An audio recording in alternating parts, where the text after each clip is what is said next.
नमस्कार दोस्तों, जय हिंद, वंदे मातरम। स्वागत है आपका अपने टीटी फैमिली शिक्षकों के परिवार जायसवाल कोचिंग सेंटर पर, पावर्ड बाय शिक्षा ही प्रकाश है। आज की क्लास में बात करेंगे बाल विकास यानी चाइल्ड डेवलपमेंट एंड पेडागोजी की क्लास रहेगी। ये क्लास आपका मोस्ट इंपॉर्टेंट हम क्वेश्चन करेंगे। सीरीज चल रही हमारी, यहाँ पे सीरीज चला रहे हैं मोस्ट इंपॉर्टेंट क्वेश्चन जो आपके एमपी टेट वर्ग 3 चयन परीक्षा के लिए महत्वपूर्ण प्रश्न होने वाले हैं। सीधा डायरेक्ट प्रश्न पूछे जाने वाले हैं और इनसे रिलेटेड प्रश्न पूछे जाने वाले हैं। तो चयन परीक्षा में सिलेक्शन पाना है तो ये मोस्ट इंपॉर्टेंट की जो हमारी सीरीज चल रही है ये आप सभी के लिए बहुत ही इंपॉर्टेंट होने वाली है। क्या आप सभी लोग तैयार हैं? बाई जायसवाल कोचिंग सेंटर बाल विकास शिक्षा 7 चाइल्ड डेवलपमेंट एंड पेडागोजी की सीरीज में अव्वल आने के लिए, स्कोर बेटर करने के लिए। और सभी को यहाँ पे 30 में से आप लोगों को क्या स्कोर रहेगा, 30 में से 30 रहेगा या क्या स्कोर रहेगा, ये आपको कमेंट बॉक्स में बताना है। क्या आप सभी लोग तैयार हैं? सभी brother sister and teachers, Jaiswal sir आप सभी का हाथ जोड़कर अभिनंदन स्वागत करते हैं, क्योंकि ये आपका अपना टीटी फैमिली है, शिक्षकों का परिवार है। चलिए शुरुआत करते हैं। प्रथम प्रश्न है आप लोगों की स्क्रीन पर है। पहला प्रश्न हमारा क्या पूछा गया है, सभी लोग देखिएगा, ध्यानपूर्वक देखिएगा, ध्यानपूर्वक समझकर सभी को कमेंट में आंसर इसका हमें बताना है। चलिए सभी लोग ध्यानपूर्वक देखिए। प्रश्न कह रहा है फ्रॉइड के अनुसार व्यक्ति के 3 भाग हैं। फ्रॉइड ने व्यक्ति के कितने भाग बताए हैं? फ्रॉइड ने व्यक्ति के 3 भाग बताए, 3 भाग बताए फ्रॉइड ने। अब ये 3 भाग कौन कौन से होते हैं आपके ऑप्शंस दिए गए। Ego, id ego, id ego super ego, super ego id ego, या ego super ego id. Hindi English दोनों लैंग्वेज में दिया।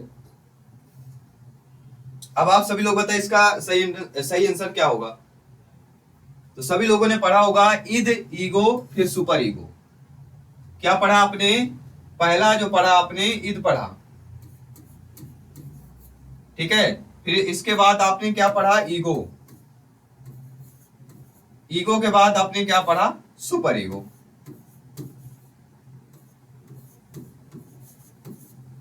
ठीक है। ये बता देता हूं, फ्रॉइड से संबंधित एक प्रश्न हर पेपर में पूछा जाता है। तो ईद ईगो सुपर ईगो ये है। हो सकता है ईद से संबंधित पूछा जाए, ईद में क्या होता है, ईगो में क्या होता है, सुपर ईगो किसको बोलेंगे, इनसे संबंधित पूछा जाएगा। तो इनको भी आपको अच्छे तरीके से पढ़ना है, समझना है, ठीक है। तो ये चीजें आपको बताएंगे, टॉपिक वाइज बताएंगे, कहां से प्रश्न पूछे जाएंगे ये भी आपको बताएंगे, ठीक है। चलिए सभी लोग समझ गए होंगे। पढ़ते हैं नेक्स्ट क्वेश्चन की तरफ। दूसरा प्रश्न आइए देखते हैं। दूसरा प्रश्न सभी ब्रदर सिस्टर कमेंट कीजिएगा जिनका सपना है अध्यापक अध्यापिका बनना, ठीक है। दूसरा प्रश्न देखेगा, फ्रॉइड के अनुसार ईद व्यक्ति में होता है। मैंने बताया ना, इसी संबंधित प्रश्न पूछा जाएगा। ईद ईगो सुपर ईगो जो है फ्रॉइड ने व्यक्तित्व के 3 प्रकार बताए हैं, उन्हीं में से प्रश्न पूछ लिया गया। ये फ्रॉइड के अनुसार जो ईद होता है, पहला उन्होंने जो व्यक्तित्व बताया था, तो व्यक्ति में होता है, क्या होता है, यह ईद जो होता है क्या व्यक्ति में जन्म से होता है? यह ईद जो है व्यक्ति के बाल्यावस्था से होता है, किशोरावस्था से होता है, या वृद्धावस्था से होता है? सभी लोग बताइएगा। जो ईद होता है फ्रॉइड के अनुसार जो प्रथम अवस्था मानी गई, ईद को मानी गई है, तो ईद जो है किस अवस्था में होता है? सभी लोग बताइए। सभी लोग यहाँ पे कमेंट कीजिएगा। जी हाँ, राइट आंसर हमारा आ चुका है ईद दे, क्योंकि फ्रॉइड ने पहली अवस्था बताई है। व्यक्ति के कितने प्रकार बताए हैं? व्यक्ति को इन्होंने 3 प्रकार बताए हैं। 3 प्रकार में पहला प्रकार इन्होंने क्या बताया है? पहला इन्होंने ईद बताया है। तो ईद बताया है तो ईद कहीं ना कहीं जन्म से ही होगा कि नहीं होगा? ईद कहां से शुरुआत होता है? जन्म से शुरुआत होगा, तो यहाँ पे जन्म हो जाएगा, ठीक है ना। तो ईद जो होता है फ्रॉइड के अनुसार ईद व्यक्ति में कहां पर होता है? अगर आपके एग्जाम में प्रश्न पूछा जाए तब आप लोग क्या जवाब करिएगा, ठीक है। सभी लोग बताइए क्या जवाब आप लोगों का होना चाहिए, क्या इंटेंशन आपका होना चाहिए।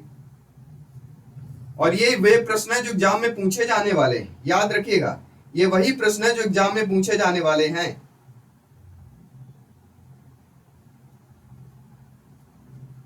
ठीक है, चलिए तो हमारा राइट आंसर हो चुका है।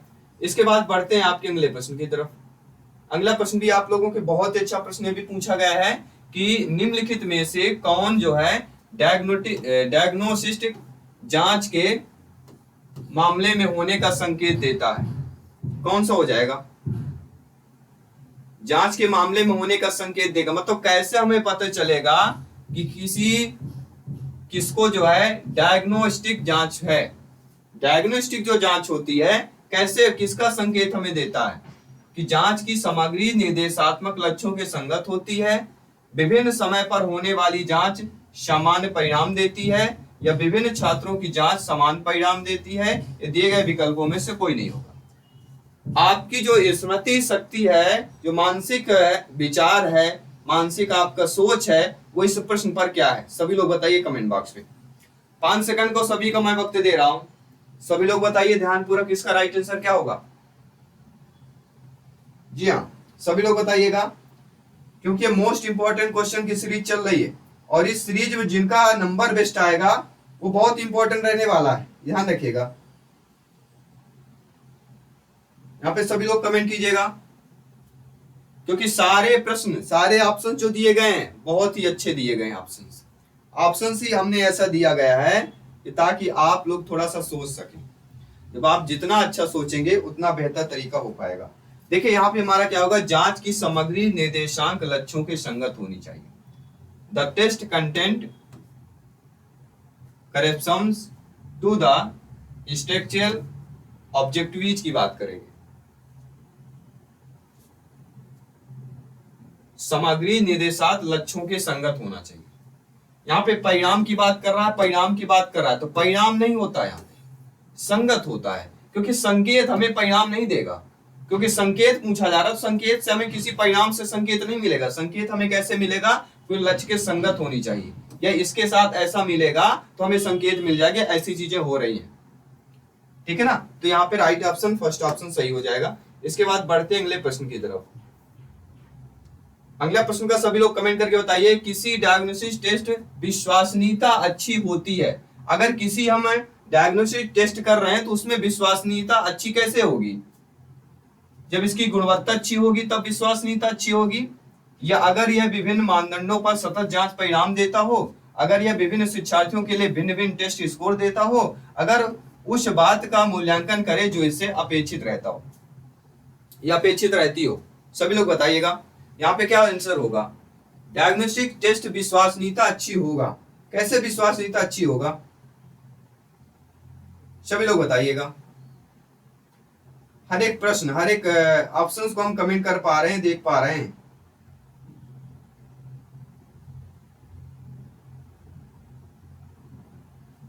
सभी लोग राइट आंसर आ चुका है, सभी लोग यहाँ पे कमेंट कर दीजिएगा। जी हाँ साथियों, राइट आंसर हमारा आ चुका है। देखिए डायग्नोस्टिक टेस्ट क्या होता है, पहले इसे समझना जरूरी है। क्या आप समझना चाहते हैं इस टेस्ट के बारे में, जानना चाहते हैं कहां पर होता है, किस प्रकार से होता है, ये जानना बहुत जरूरी है आप सभी के लिए, ठीक है ना। देखिए शिक्षा में जो मूल्यांकन होती है उसका बहुत ही महत्वपूर्ण होता है। शिक्षा में मूल्यांकन का जो इवैल्यूएशन होता है उसका बहुत ही महत्वपूर्ण होता है। इवैल्यूएशन मूल्यांकन की बात करूं,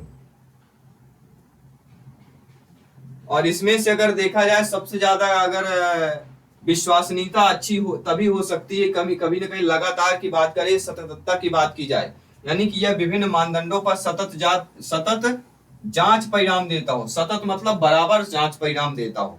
जब कोई चीज बराबर जांच परिणाम देगी तो उस पर हमें क्या विश्वास होता है, विश्वास होगा कि नहीं होगा। अगर ये संस्था या कोचिंग, अगर हम जो पढ़ा रहे हैं आपके जो एग्जाम में आएगा उससे रिलेटेड कर रहा है, तो हम क्या हो गए, आपको सतत कर रहे हैं बार बार, तो आप हमें क्या करेंगे, आप कनेक्ट होंगे, आप समझेंगे, ठीक है, क्योंकि ये आप एक फैमिली है, टीटी फैमिली है, तो आप जो भी टीचर होंगे, टीचर से कनेक्ट क्यों होते हैं? क्योंकि आप कहीं ना कहीं देखते हैं वो अच्छी चीजें बता रहे हैं, जो एग्जाम में आ रहा है वो बता रहे हैं, जो आने वाले वो बता रहे हैं, कंसेप्ट बता रहे हैं, तो यही कनेक्टिविटी है। मतलब सततता की जहां पे बात करें, सतत जांच, वहां पे विश्वास जरूर आएगा। अगर हमें उत्तर नहीं भी पता है तो हम ऑप्शंस को देखकर भी सही उत्तर लगा सकते हैं। यह चीज आपको यहाँ सिखाई जाती है। अगर हमें प्रश्न का सही उत्तर नहीं पता है फिर भी आप सही उत्तर लगाएंगे, केवल ऑप्शंस को पढ़ के लगाएंगे, केवल आपको यही बताया जाएगा, इसलिए ध्यानपूर्वक पढ़िएगा। प्रश्न हमारा अगला क्या कह रहा है, देखिएगा। प्रश्न कह रहा है, निम्नलिखित में से कौन सा कथन है जो आकलन कार्य के संचालन के लिए सबसे प्रभावी तरीका? आकलन के संचालन के लिए सबसे प्रभावी तरीका यहाँ पे दिया गया है, कौन सा होगा? अध्यापन शिक्षण में आकलन का एक इनबिल्ट प्रक्रिया होती है, या एक अकादमिक सत्र में आकलन 2 बार किया जाना चाहिए, आरंभ और अंत में। यह आकलन बाहरी एजेंसियों के द्वारा किया जाना चाहिए, ना कि शिक्षकों के द्वारा। आकलन सत्र के आखिर में क्यों किया जाना चाहिए, या आकलन सत्र के आखिर में किया जाना चाहिए। हमारा जो प्रश्न दिया गया है, हमारा प्रश्न क्या दिया गया है, सभी लोग बताइएगा। हमारा जो प्रश्न कह रहा है, क्या कह रहा प्रश्न, सभी लोग बताइएगा। हमारा यह प्रश्न कह रहा है कि निम्नलिखित में से कौन सा कथन आकलन कार्य के संचालन के लिए सबसे प्रभावी तरीका होगा। अब आकलन कार्य के लिए दिया गया है, इसलिए आकलन कार्य के लिए कौन सा सही होगा कि अध्यापन शिक्षण में आकलन एक इनबिल्ट प्रक्रिया होती है। क्या होगा, आकलन अध्यापन क्या इनबिल्ट प्रक्रिया होगी, ना इसे आरंभ अंत शुरुआत करना है, ना शिक्षक की बात करना है, ना आखिर कैसे करना चाहिए। यहाँ पे इनबिल्ट प्रक्रिया कहलाती जो आकलन होता है, कैसा होगा, इनबिल्ट प्रक्रिया होगी। ठीक है, सभी लोग समझ गए अच्छे तरीके से। बहुत बहुत धन्यवाद सभी का। सभी लोग तैयारी करते रहिए। और काफी सारे लोगों को कमेंट आ रहा था कि सर शादी कब करा रहे हैं। जी हाँ, कमेंट बहुत से लोगों का आता है, जो बहुत से लोग कनेक्ट है मेरे से। तो मेरे उन लोगों से यही सवाल है कि क्या आप न्यूज खबर नहीं पढ़ते हैं क्या? अगर आप न्यूज खबर पढ़ते होंगे तो मेरे सवाल मत पूछिएगा, ठीक है, क्योंकि आजकल जो न्यूज खबर पढ़ रही भैया, उसको देखने के बाद तो लगता है हनुमान जी के भक्त बन जाए और कुछ नहीं। ठीक है ना, ठीक है, हनुमान जी के भक्त बनिए, जय श्री राम करिए और अपने सपने को साकार करिए। ठीक है, चले। व्यक्ति की नींव परस्पर किसके बीच एक संबंध है। व्यक्ति की नींव जो है परस्पर किसके बीच एक संबंध होती है, अनुवांशिकता, लक्षणों, पर्यावरण और सीखने की परिपक्वता की, या शारीरिक स्थिति और व्यवहार की, या सीखना बुद्धि और रुचियों की, या आदतें, भावनाएं और स्वभाव की। चारों ऑप्शन ऐसे दिए गए हैं, आप अच्छे तरीके से समझ पा रहे हैं कि कौन सा ऑप्शन क्या कह रहा है। जब हम ये समझ पा रहे हैं कि कौन सा ऑप्शन क्या कह रहा है, तो हमें उत्तर भी बचता है, क्योंकि व्यक्ति की जो नींव होती है, हमारी जो नींव है ना, नींव क्या कहते हैं, नीचे की जो स्तर होता है, जैसे घर के मकान बनते हैं ना, उनका जो नींव क्या होता है, जो पिलर खनते हैं, पिलर के नीचे जो बीम होती है, वो क्या, उसका नींव कहलाता है। तो उसी प्रकार से व्यक्ति, यानी हमारी जो नींव है, परस्पर किसके बीच एक संबंध होगा, तो हमारे नींव का संबंध किससे हो जाएगा, कहीं ना कहीं अनुवांशिकता, लक्षण, पर्यावरण, सीखने की परिपक्वता से होगा, ना कि शारीरिक स्थिति हमारी क्या है, व्यवहार हमारा क्या है, सीखना, बुद्धि, रुचियां, आदतें, भावनाएं, स्वभाव। सबसे महत्वपूर्ण है, अगर हमारी किसी भी इंसान की नींव की अगर मजबूत होती है, उसका अनुवांशिकता क्या है, उसके जीन्स क्या है, उसके लक्षण, पर्यावरण क्या है, उसके किस इन्वायरमेंट में वह रह रहा है। अब आप देखें जम्मू कश्मीर में जो रह रहे हैं, हिमाचल प्रदेश के, वो अधिक गोरे होते हैं। आप साउथ में चले जाइए, वो ज्यादातर सांवले होते हैं। इसका रीजन क्या है, इसका रीजन यही है ना, पर्यावरण, इन्वायरमेंट का फर्क है, और सीखने की परिपक्वता। आप कितने जल्दी सीख पाते हैं, कितना बेहतर तरीके से क्या क्या चीजें सीख पाते हैं कम समय में। तो ये चीजें ज्यादा इंपॉर्ट करेंगी। व्यक्ति की नींव परस्पर जो संबंध होता है किसी व्यक्ति का, इन तीन चीजों पर होता है, अनुवांशिकता के लक्षण, पर्यावरण और सीखने की परिपक्वता पर होता है। इसके बाद साथियों अगला प्रश्न दिया गया है। अगला प्रश्न देखिएगा, सभी लोग समझिएगा कि दिया गया है, व्यक्तिगत अंतरों को पूरा करने के लिए शिक्षक की क्या भूमिका होनी चाहिए। आप सोचिए, आपकी नियुक्ति हो गई, आप लोग अध्यापक अध्यापिका बन गए, आपकी क्या हो गई, आपकी नियुक्ति हो गई। अब आप लोग अध्यापक अध्यापिका बन गए हैं, शिक्षक बन गए हैं। आप खुद सोचिए कि व्यक्तिगत अंतर तो होंगे, सभी की व्यक्तिगत विभिन्नताएं होती हैं, अंतर होंगे, अवश्य होगा।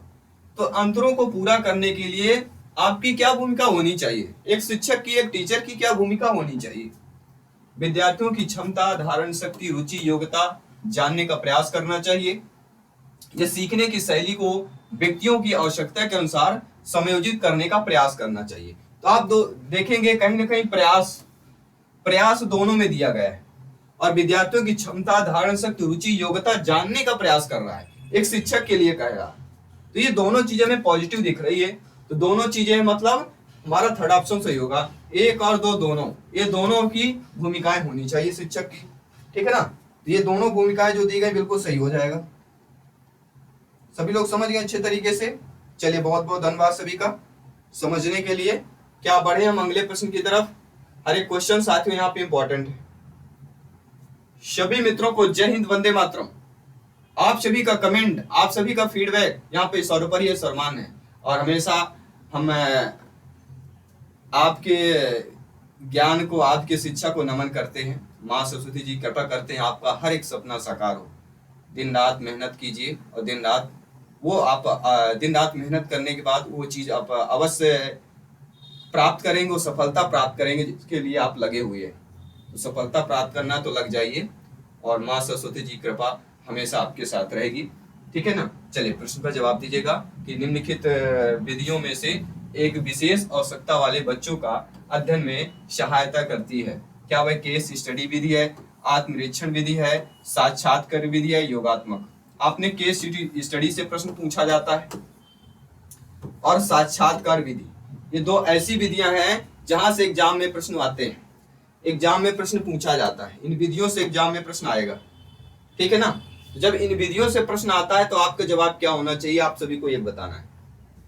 कहीं ना कहीं देखिए प्रश्न पर ही उत्तर छिपा हुआ है, आपके इस प्रश्न पर उत्तर छिपा हुआ है। अब आप बोलेंगे कैसे प्रश्न का उत्तर छिपा हुआ है, क्योंकि कह रहा है विधियों से एक विशेष आवश्यकता वाले बच्चों के अध्ययन में सहायता करती है। तो विशेष आवश्यकता वाले को हम कैसे करेंगे, आत्मनिरीक्षण विधि द्वारा ही कर सकते हैं। कैसे करेंगे, आत्मनिरीक्षण विधि द्वारा ही किया जा सकता है, क्योंकि केस स्टडी विधि में हम किसी आवश्यकता वाले बच्चे को इसमें नहीं करेंगे। उतना ही योगात्मक विधि आएगी, बच्चे का क्या आएगा, आत्मनिरीक्षण आएगा या साक्षात्कार विधि आएगी। दोनों में कंफ्यूजन हो रहा है, कंफ्यूजन दूर करिए सभी लोग। यहाँ पे भी नहीं होगा, आत्मनिरीक्षण भी नहीं आएगा। क्यों नहीं आएगा, क्योंकि आवश्यकता वाले बच्चे, अभी हमने तो ध्यान ही नहीं दिया। क्योंकि जो सबसे बेटर है वह साक्षात्कार विधि होगा, इंटरव्यू मेथड आएगा, क्योंकि इनको विशेष आवश्यकता चाहिए, तो इसलिए साक्षात्कार विधि ही कारगर होगी। और अक्सर एग्जाम में साक्षात्कार विधि ही काम आती है, और अक्सर एग्जाम में साक्षात्कार विधि से रिलेटेड ही प्रश्न पूछे जाते हैं। तो यहाँ पे क्या होगा, साक्षात्कार विधि, ना आत्मनिरीक्षण नहीं होगा। ठीक है ना, क्योंकि यहाँ पे विशेष आवश्यकता का जिक्र किया गया, इसलिए साक्षात्कार विधि यहाँ पे आपके आ जाएगी। इसके बाद बढ़ते हैं अगले प्रश्न की। एक बच्चा रोने लगता है, एक बच्चा रोने लगता है और जब उसकी दादी उसकी माँ की गोद से ले जाती है, बच्चे के रोने का कारण बताइए। आप सभी लोग इस प्रश्न से भली भांति व्यक्तिगत रूप से भी आप जुड़े हुए हैं और जानते समझते हैं। जब कोई बच्चा रोने लगता है, जब उसकी दादी क्या कर रही है, उसकी माँ से, तो कहीं स्वाभाविक बात है बच्चा छोटा होगा, और बच्चा को अगर माँ से अलग किया जाए तो चाहे दादी हो चाहे पापा भी अलग करते हैं छोटे बच्चे को माँ से, तो बच्चा रोने लगता है। क्योंकि माँ माँ होती है, और माँ धरती है, माँ आकाश है, ठीक है, माँ पानी है, माँ भोजन है, माँ सब कुछ है, माँ है तो सब कुछ है। ठीक है ना, जो भी आपकी जरूरतें हैं, जो भी 5 तत्व है, सब में माँ मौजूद है। तो ये माँ की ममता, माँ की ममता को कोई नहीं समझ सकता है, उनकी गहराई को कोई नहीं नाप सकता है। इसलिए सभी माँओं को नमन है, और सलाम करते हैं, और उनको प्रणाम करते हैं, उनको नमन करते हैं। ठीक है ना। तो एक बच्चा जब रोने लगता है, उसकी दादी उसकी माँ की गोद में अगर से ले जाती है, से मतलब उससे अलग कर रही है। आपने हिंदी में पढ़ा होगा, से मतलब उससे अलग कर रही है। तो अलग कर रही है मतलब अलग करने में क्या बच्चा रोएगा।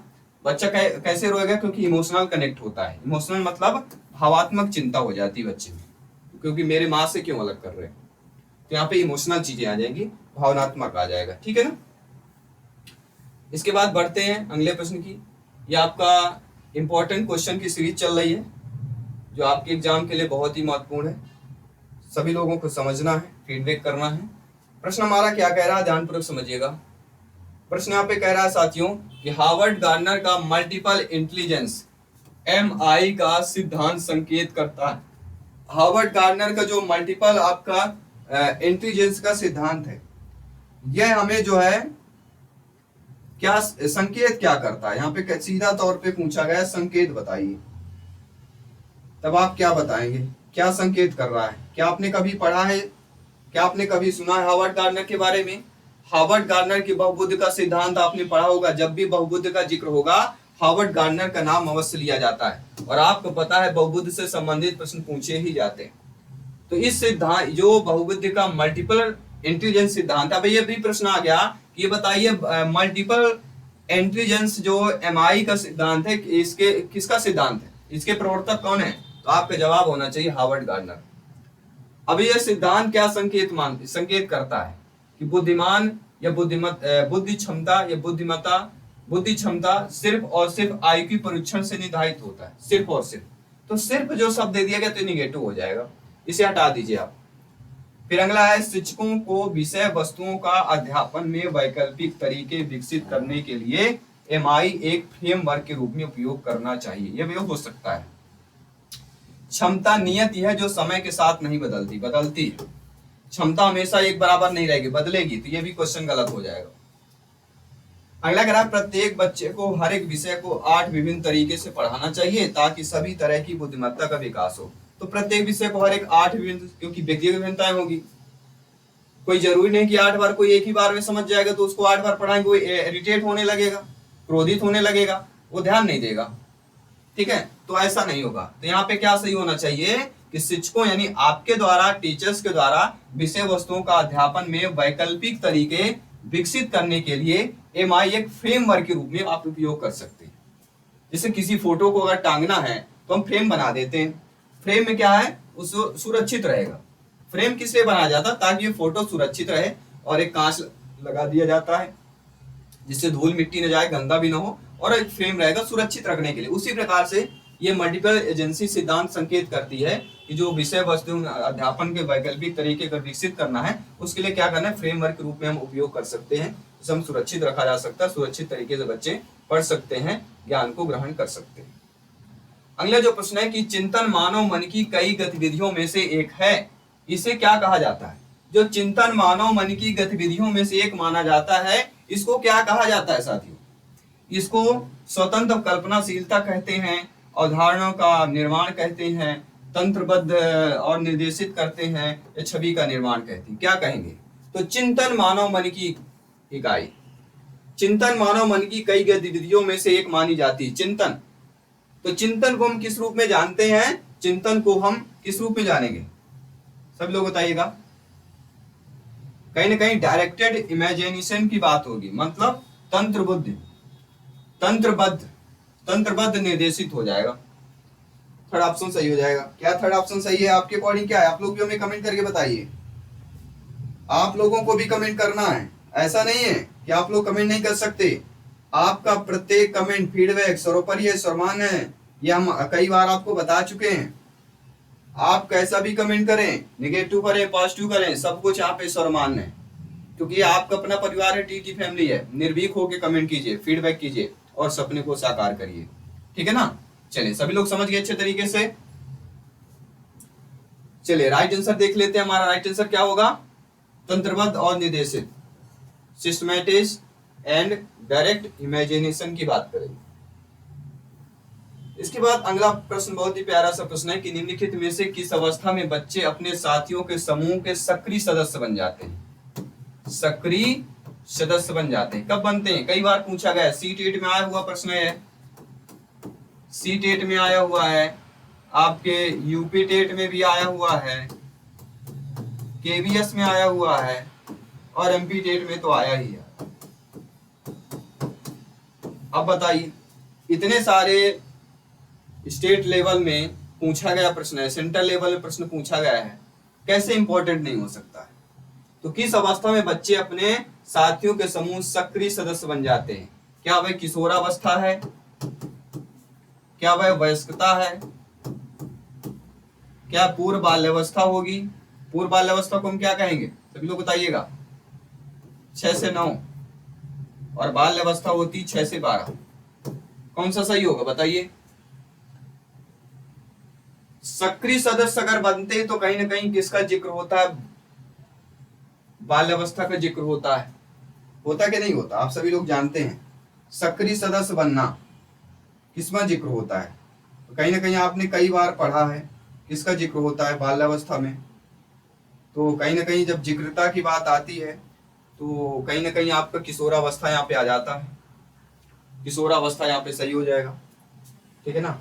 क्योंकि यहाँ पे सक्रिय सदस्य बन जाना, किशोरावस्था में सक्रिय सदस्य बन जाते हैं।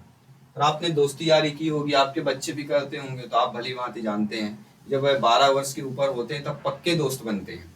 पक्के दोस्त कब बनते हैं? 12 से लेकर 18 वर्ष। अगला प्रश्न है, एक व्यक्ति की पूरी तरह से जीने और कई क्षेत्रों में अपनी गतिविधियों का विस्तार करने में सक्षम है, इसे किस रूप में जाना जाएगा? अब देखिए, समझिएगा, कोई भी व्यक्ति पूरी तरह से जीने और कई क्षेत्रों में अपनी गतिविधियों का विस्तार करने में सक्षम है। कोई व्यक्ति स्वयं सक्षम है, अपने जीने में अगर विस्तार करना है, कुछ भी प्रोग्रेस करना, वो सक्षम है, तो किस रूप में हम जानेंगे? आत्म वस्तुकरण, आत्म विस्तार, आत्म भावना या आत्म स्थिरता जानेंगे।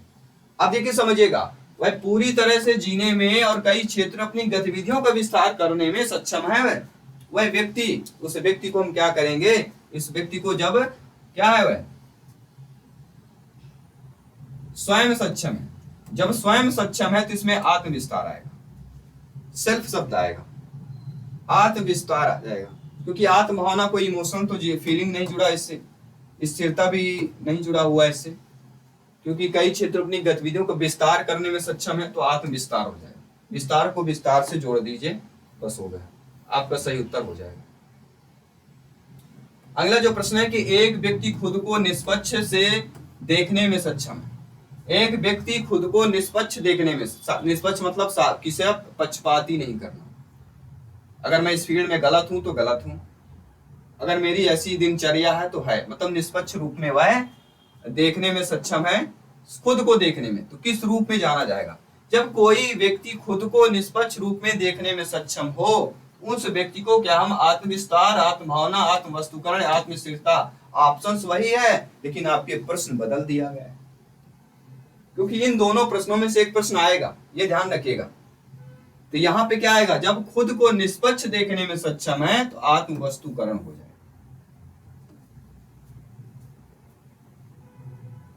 क्योंकि यहाँ पे देखने का जिक्र हुआ है, तो देखने का संबंध वस्तु से आ जाएगा। ठीक है ना? चलिए अगला प्रश्न देख लेते हैं। अगला प्रश्न कह रहा है कि एक 11 साल के बच्चे का स्टैनफोर्ड बिने इंटेलिजेंस स्केल पर स्कोर कितना आ रहा है? स्कोर 130 आ रहा है। तो सामान्य प्रायिकता वक्र में 100 और एस में 15 मानकर 11 वर्ष के बच्चे के प्रतिशत की गणना कीजिए। इस बच्चे ने उससे बेहतर अंक प्राप्त किए। तो प्रतिशत की गणना क्या आपने सीखा है अभी तक? प्रतिशत की गणना वाला क्या आपसे बनता है? सभी लोग बताइएगा।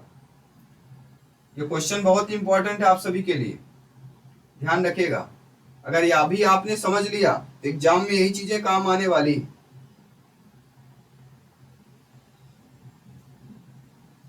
ठीक है ना? चले देखते हैं हमारा। इसमें देखिए जो राइट आंसर होगा वह आपका क्या होगा? राइट आंसर होगा 98% होगा। कैसे 98% हो जाएगा ये जानना सभी को जरूरी हो जाएगा। आप लोग भी सोचेंगे कैसे होगा, थोड़ा मैं बड़ा कर लेता हूं। ठीक है ना? अब देखिए समझिए, क्योंकि बड़ा करने में आपको दिखता है, दिखता कि नहीं दिखता? सभी बताइएगा। इसका एक फार्मूला होता है साथियों, इसका एक फार्मूला आपने पढ़ा होगा,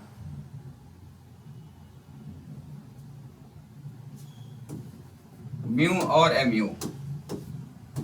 जो ये म्यू दिया गया है, म्यू का जो मतलब होता है वह औसत या माध्य होता है। म्यू का तात्पर्य औसत कहते हैं या माध्य होता है। ठीक है? और जो एक सिग्मा होता है, सिग्मा होता है, सिग्मा भी इस फार्मूले में आता है। सिग्मा जो होगा, सिग्मा कहलाता है मानक विचलन, ये हमेशा आप जानते हो। सिग्मा क्या कहलाएगा? मानक विचलन कहला जाएगा। ठीक है ना? अब स्कोर, और यहाँ पे एक जेड आता है, जेड को हम क्या स्कोर बोलते हैं? जेड को क्या बोलेंगे? स्कोर। जो ये 130 दिया हुआ। ठीक है? अब आप बोलेंगे कि सर इसको फार्मूले में रखिए और फार्मूले में रख के इसको सॉल्व कराइए। ठीक है ना? आप तो यही बोलेंगे। चलिए फार्मूला रखिए सभी लोग, फार्मूला हमारा नोट करिए सभी लोग। जेड बराबर होता है, फार्मूला लिखिए सभी लोग, जेड बराबर एक्स माइनस म्यू अपान मानक विचलन, दो इन्फिनिटिव कह सकते हैं। अब यहाँ पे हमारा कितना दिया गया? 130। 130 में 100/15 कर दीजिए। 130 में 100/15 को हटाना है, क्या हमारा पूरा डिलीट कर देते हैं। कितना डिलीट कर दें? थोड़ा सा डिलीट कर देते हैं, ताकि थोड़ा सा इतना डिलीट कर देते हैं। ठीक है ना? ये चलिए अब इसको सॉल्व करते हैं।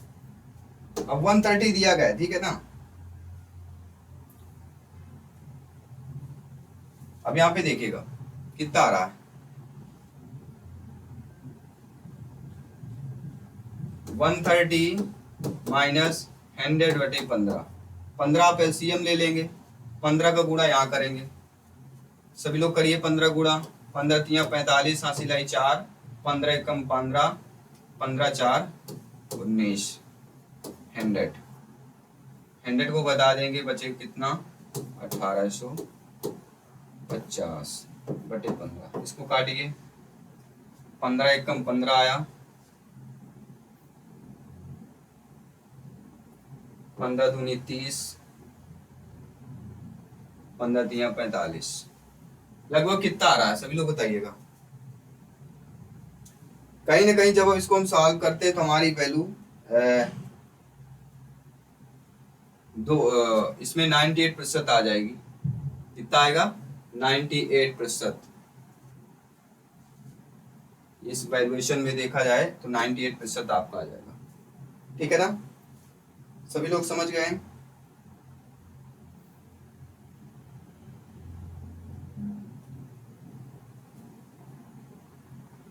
अब आप बोलेंगे कि कैसे सर आपने कर दिया, तो हमें समझ में नहीं आया। तो सर्वप्रथम देखिए, कुछ नहीं करना है भैया, 130 माइनस 115, 130 में 30/15 कर दीजिए भैया, ऐसा है।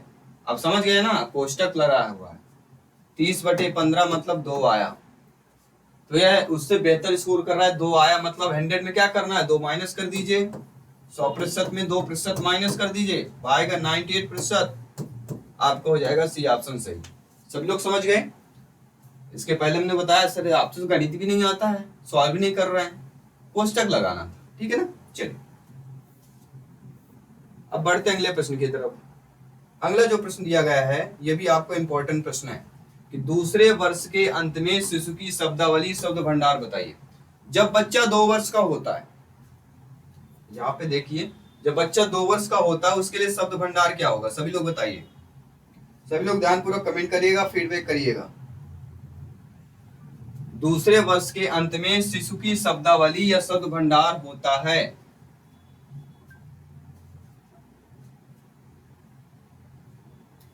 मतलब दूसरा वर्ष मतलब 2 वर्ष का बच्चा हो चुका होता है, और 2 वर्ष का बच्चा अगर हो चुका होता है तो उसके लिए शब्द भंडार क्या होना चाहिए।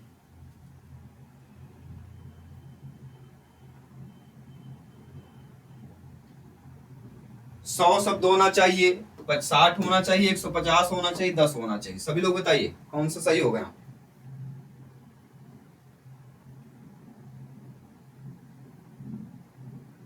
तो राइट ऑप्शन क्या होगा, पहला ऑप्शन होगा 100 शब्द। कहीं ना कहीं 100 शब्दों का भंडार बच्चे में हो जाता है लास्ट के अंत तक, ठीक है। चलिए बढ़ते हैं अगले प्रश्न की तरफ। अगला जो प्रश्न दिया गया है इसको भी देखते हैं, समझते हैं। अगला प्रश्न है, टीटी फर्स्ट बूस्टर डोज साधारण तौर पर दिया जाता है। यहाँ पे बूस्टर डोज दिया गया है, ठीक है ना, ये लिखा हुआ इंग्लिश में, booster first booster dose of TT is usually given during. TT का फर्स्ट बूस्ट डोजर साधारण दिया जाता है कितने महीने कितने साल में, सभी लोग बताइएगा। तो क्या 5 साल में दिया जाता है, 5 महीने में, 3 साल या 3 महीने, कब दिया जाता है, ये जानना सभी के लिए जरूरी है। सभी लोग बताइएगा कि टीटी का फर्स्ट बूस्टर डोज साधारण तौर पर दिया जाता है।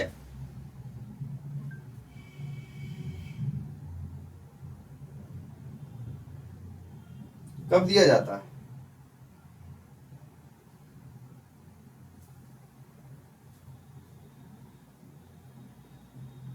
सभी लोग बताइएगा।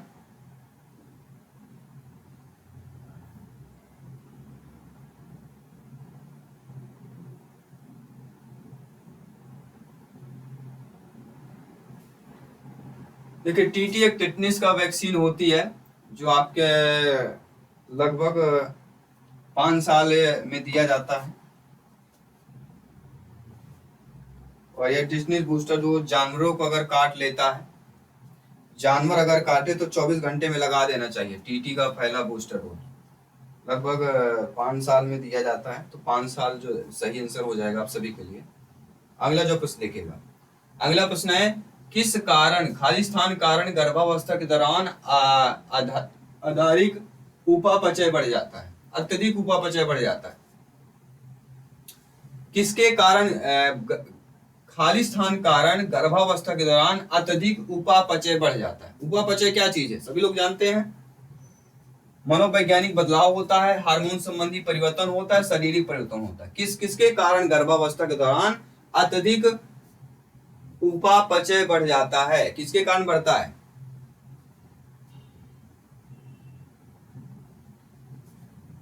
जो हमारे ऑप्शन दिए गए बहुत अच्छा ऑप्शन है, प्रश्न भी बहुत अच्छा दिया गया है। अब आपके जवाब देखते हैं कितने अच्छे हो रहे हैं। अगर आपके जवाब भी अच्छे हो जाए ना तब बहुत ही अच्छा लगेगा, मुझे खुशी होगी अगर आपके जवाब अच्छे दे देते हैं। देखिए, अगर मनोवैज्ञानिक बदलाव की बात करें, अगर हम आपसे बोलें कि मनोवैज्ञानिक बदलाव हो रहा है तो क्या बताएंगे?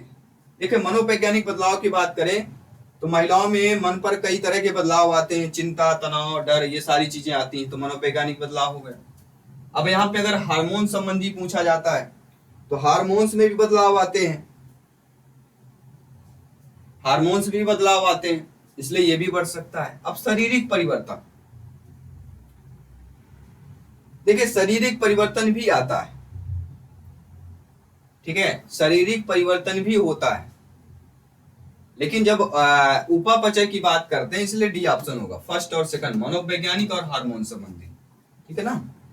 चले, तो जो हमारा डी ऑप्शन दिया गया था वह सही हो जाएगा। इसके बाद बढ़ते हैं अगले प्रश्न की तरफ कि कोमोरिड मानसिक स्थिति में कौन सी स्थिति शामिल हो सकती है? चिंता विकार, हाइड्रोसेफली, जिसे हम दिमाग से पर्दों में पानी अगर आ जाता है उसको हम हाइड्रोसेफली बोलते हैं, माइक्रोसेफली, लघु शीर्षता अगर हो रही है, ऑटिज्म यानी कि अकेंद्रित। देखिए, कोमोरिड जो मानसिक स्थिति होती है ये जिस स्थिति में शामिल हो सकती है उस स्थिति को आप सभी को बताना है और समझाना है, और वह स्थिति चिंता विकार होता है, क्योंकि मानसिक का संबंध चिंता से होगा। मानसिक का संबंध किससे होगा? चिंता से होगा। अगर आपसे नहीं बन रहा तो मानसिक और चिंता, ठीक है ना, समझते जाइएगा। अगला प्रश्न, अगला, किशोरों में आत्महत्या के लिए निम्नलिखित में से कौन सा मनोवैज्ञानिक जोखिम कारक हो सकता है? किशोर जब बच्चे होते हैं अगर वो आत्महत्या करते हैं, अगर वो लोग सुसाइड करते हैं तो कौन सा मनोवैज्ञानिक जोखिम कारक होगा? जोखिम कारक, शैक्षणिक कठिनाई, अवसाद का माता पिता का इतिहास, पारिवारिक हिंसा या आवेगशीलता। सभी होता है, मैं थोड़ा पानी पी लेता हूँ, कहीं ना कहीं खांसी मुझे लग रहा है ज्यादा हो रही है मेरे को, थोड़ा सा पानी पीऊंगा। जब तक आप सोचिए इस प्रश्न का जवाब दीजिए सभी लोग।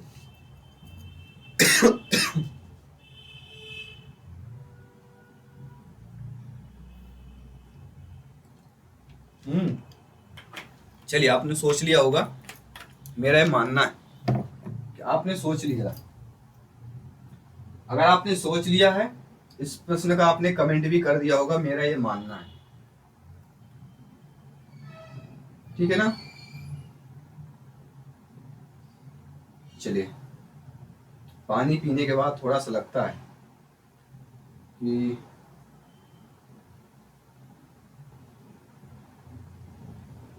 देखिए, कहीं ना कहीं अगर देखते हैं जब भी आत्महत्या सुसाइड का जिक्र होता है एक चीज हमेशा याद रखिएगा। क्या याद रखना है?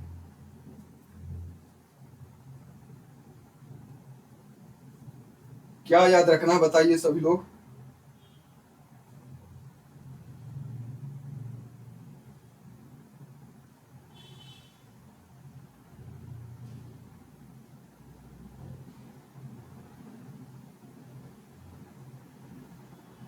कहीं ना कहीं आवेगशीलता भी हो सकती है, शैक्षणिक कठिनाई, अवसाद, माता पिता का इतिहास और पारिवारिक हिंसा, आवेगशीलता।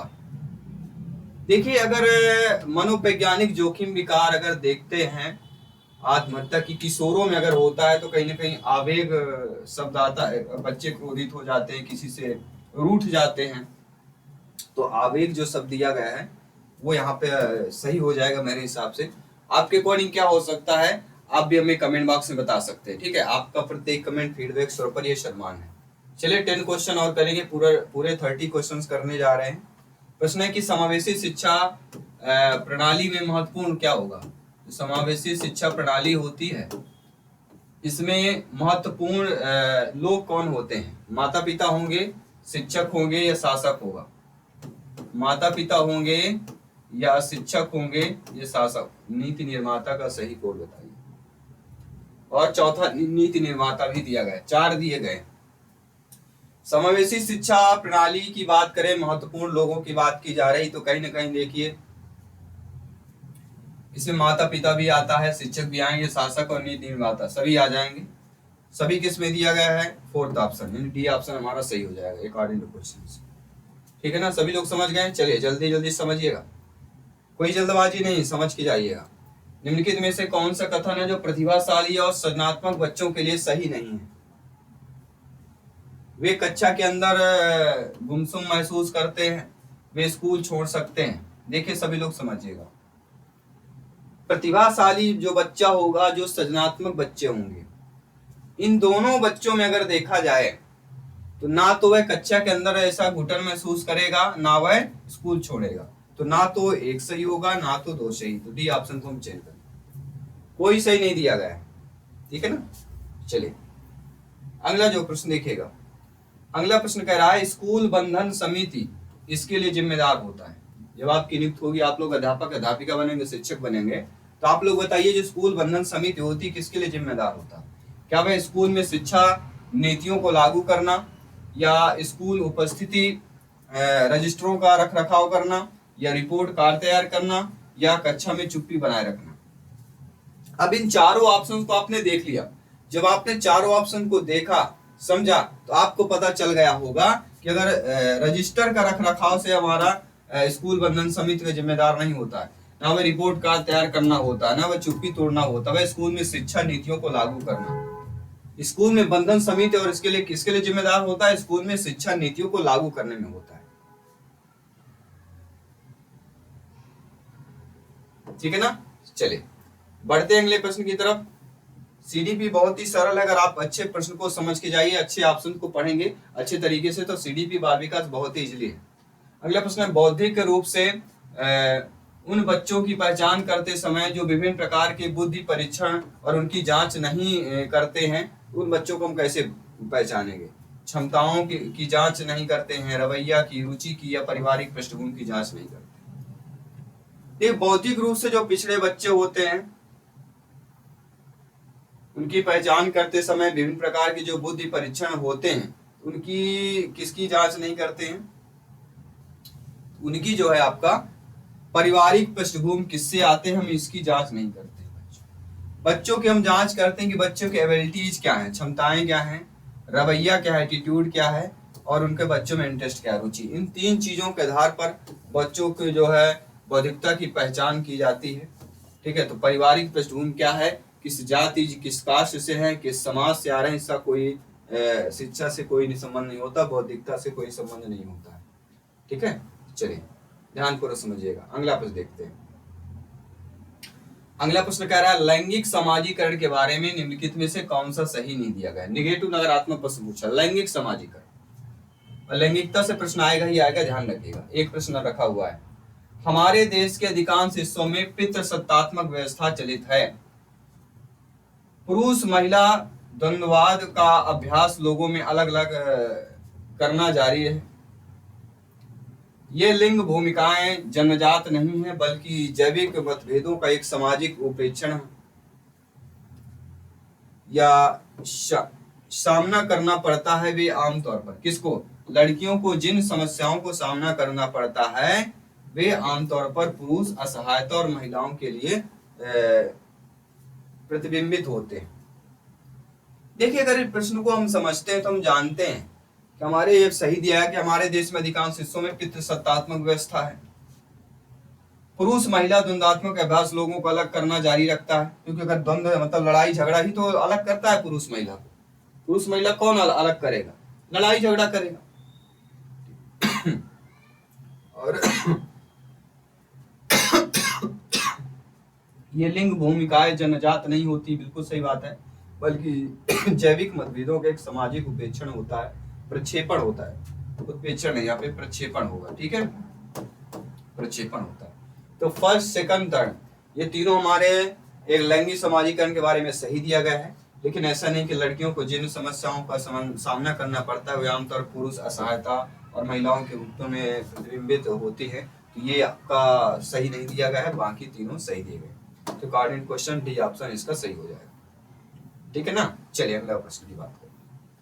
थर्नडाइक के बिल्ली पर पहेली बॉक्स के साथ प्रयोग में लीवर को खींचना इनमें से निम्नलिखित में से किसका प्रतिनिधित्व करता है।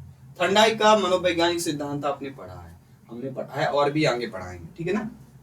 तो थर्नडाइक के बिल्ली पर पहेली बॉक्स के साथ अगर पहेली बॉक्स के साथ प्रयोग में लीवर को खींचना अगर है तो लीवर खींचना प्रतिक्रिया है पुरुष अधिगम या व्यवहार।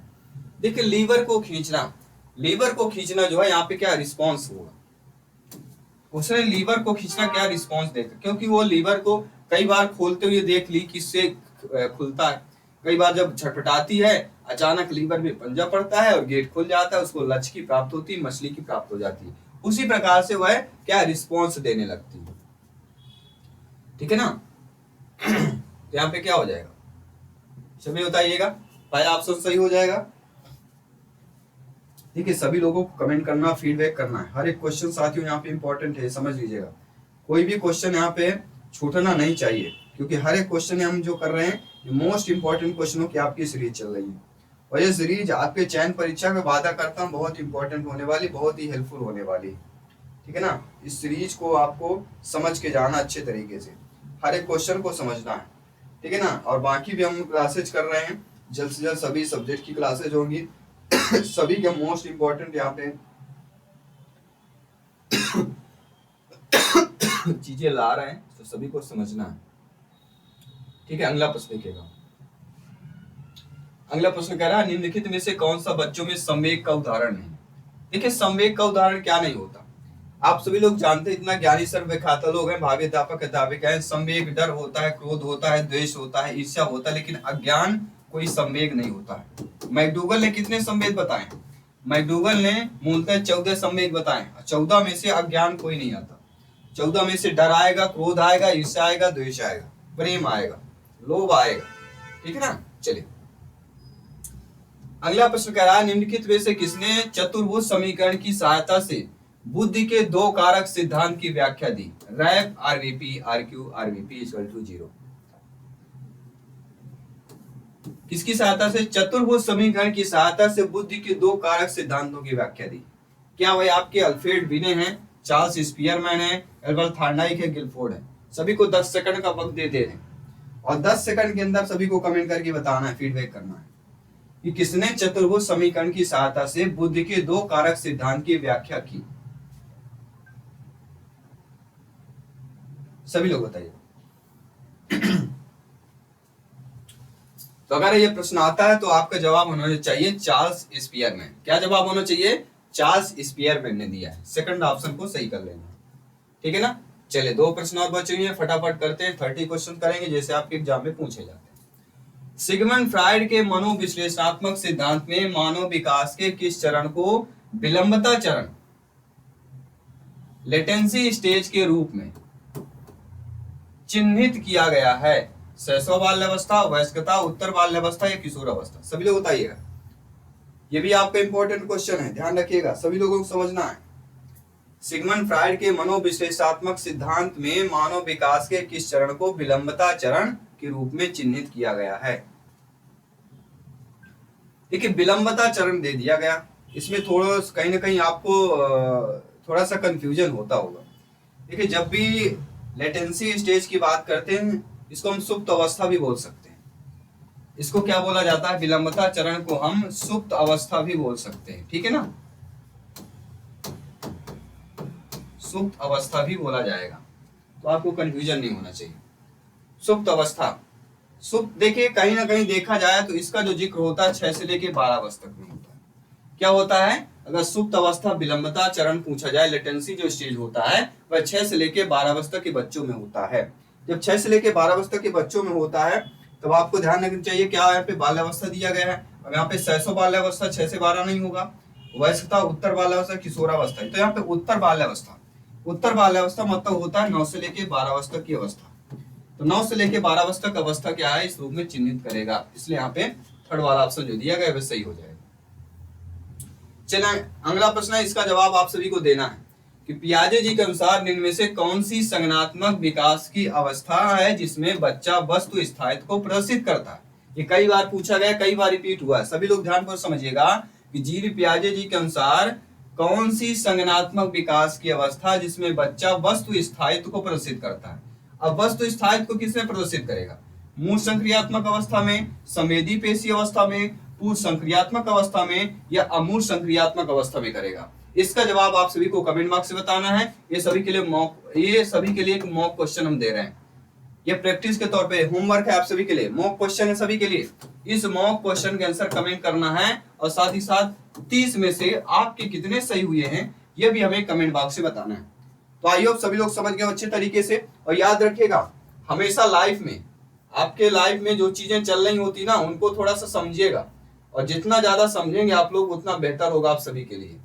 कैसे होगा बेहतर, आप ये जान लीजिए कि बेहतर समय बदलता रहता है, कभी थोड़ा ऊंच नीच आते रहते हैं समय, तो समय के अनुसार हमें ढलना चाहिए। और जैसे आजकल खबरें चल रही हैं तो इन खबरें कहीं ना कहीं हमारे समाज को, हमारे जो आने वाले पीढ़ी है, जो आने वाले छोटे छोटे बच्चे, हमारे छोटे भाई बहन हैं, उनके लिए कहीं ना कहीं बुरा असर पड़ेगा। अगर उनको अच्छा करना है तो उनका अच्छा मैसेज देना पड़ेगा हम सभी के लिए। तो अच्छा चीजें कीजिए, क्योंकि अगर कोई चीज आपको पसंद नहीं आता है तो उसको इस दुनिया से विदा मत कीजिए, उससे आप दूर हो जाइए, वो ज्यादा बेटर है। क्योंकि हमें पता है जब हमारे कांटे होते ना, कांटे हमें चुभते, हमें पता है रास्ते में कांटे, तो हम रास्ता बदल देते हैं, उस रास्ते से नहीं जाना हमें। भाई जिसमें कांटा होगा तो हम कांटे में क्यों जाएंगे, दूसरे रास्ते जाएंगे कांटे में, या कांटे को हटा के जाएंगे। ऐसे ही अपने जीवन में करना है, ठीक है ना। अपने जीवन में ऐसा कीजिए, कांटे को हटाइए और रास्ते में जाइए। जिस रास्ते में कांटे हो आप बगल से निकल जाइए।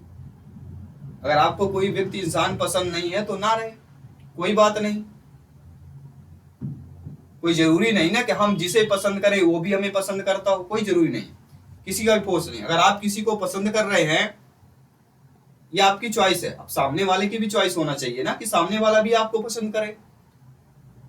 तो अपने आप को कभी दुख मत समझना चाहिए कि वो मेरे को छोड़ के चला गया, चली गई, कुछ भी ऐसा वगैरह। तो कभी भी अपना ऐसा इंटेंशन अपने माइंड में नहीं लेना चाहिए, क्योंकि जितना आप चॉइस रखने के लिए उत्सुक होते हैं या आप अपना इंटेंशन होता है, मानसिकता होती है, सामने वाले का भी उतना होनी चाहिए। भाई सामने वाले को भी आप पसंद आना चाहिए ना। तो इन चीजों पे सोचिए और ज्यादातर अगर इस पर फोकस करेंगे पढ़ाई पर ना, वादा करता हूँ पढ़ाई कीजिए, एक सरकारी सीट लाइए। मेरे सभी भाइयों से कहता हूँ, जो सभी भाइयों से परेशान हैं उनको कहता हूँ एक सरकारी सीट लाइए। वादा करता हूँ जैसी लड़की चाहिए वैसे मिलेगी, जैसे आप चाहेंगे, जिससे चाहेंगे वो शादी करने को तैयार हो जाएगा। हमारी समाज की, सोसाइटी की मानसिकता ऐसी है, जैसे कोई भी गवर्नमेंट जॉब दिखता है ना, कोई हमारे फैमिली का अगर उसको गवर्नमेंट जॉब वाला बंदा दिख गया, लड़की दिख गया, लड़का ज्यादातर, लड़की वाले क्या ढूंढते हैं, गवर्नमेंट जॉब वाला में लड़का चाहिए। हमारे घर में, आपके घर में यही मानसिकता चल रही है। तो अगर इस मानसिकता को खत्म करना है तो हम सब एकजुट के ही कर सकते हैं। और अगर ये जो आपकी इन्वायरमेंट है तो सबसे बेटर है तैयारी करिए, सरकारी सीट लाइए, सब कुछ आपके लिए आसान हो जाएगा, सब कुछ आसान हो जाएगा। इसलिए सपने को साकार कीजिए। सभी मित्रों को जय हिंद, वंदे मातरम, धन्यवाद।